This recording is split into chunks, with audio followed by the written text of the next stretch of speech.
感动时刻要带您快来玩风筝。风筝不只是一种民俗童玩，也是一项传统工艺。对客家人来说呢，在重阳节、清明节都要放风筝，据说能够消灾解厄。而在今年50岁的国际风筝大师黄景珍的眼中，风筝还是他说故事的媒介。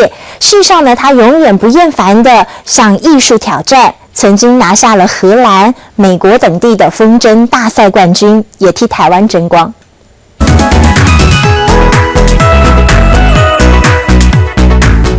放了，你放太慢了。草坪中跃升出一面巨型风筝，上头写着“双喜”，这是全台最大的平面风筝，创作人就是他，国际风筝大师黄景珍。今年50岁，10岁就能自制风筝，大学更以风筝作为毕业作品获奖，参与过无数国内外的风筝制作、表演跟展览，更曾经拿下荷兰、美国风筝比赛的冠军。新北市时常看到他试飞风筝的身影，他说玩风筝要靠天吃饭，因为没有风，再好的风筝也飞不上天。拉着风筝还气喘吁吁的他，更解释起放风筝在客家习俗的特殊意义。清明送断摇，那个就是你要跟祖先讲的话写在风筝上面，然后飞远了以后把线割掉。还有另外一个是重阳节登高辟邪。40年来，黄景珍作品累积上千件，其中一件就在三峡客家文物馆，以客家八角风筝为主轴，配上跳脱传统的图腾，带出客家新印象。用现代语汇诠释传统，然后呢，用现代材质诠释传统。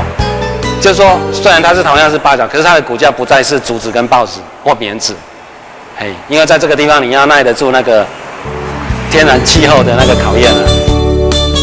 来到他的工作室，挂在天花板的中国5型风筝刚从德国展览回来，也像装置艺术，因为他喜欢用风筝说故事。种下这5粒种子，就会长出宇宙。因为中国人的宇宙观就是由金木水火土构成的。轻轻一折，每件风筝都有收纳设计，才能陪他到处征战。黄景珍在制作风筝时，都会事先研究，画出设计图，许多知识就这样学来的。你纯粹美术很好没有用，你可能做得很漂亮，可是完全不会飞。可是你有可能怎样？你科学很好，你做得很漂亮，可是实在很丑，也没有什么好去更加炫耀的。你绝对不会玩一玩就觉得我都会了，不好玩的，因为实际上是你一辈子都玩不完的。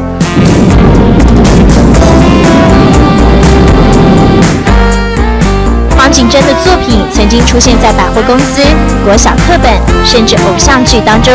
他感谢许多人协助他完成梦想，更希望用风筝再替台湾争光。蔚蓝天空，黄景珍恣意逐梦。40个寒暑的努力，当全台最大风筝飘扬，当客家八角风筝再现，梦想登上高峰，也让你我仰望最美的感动时刻。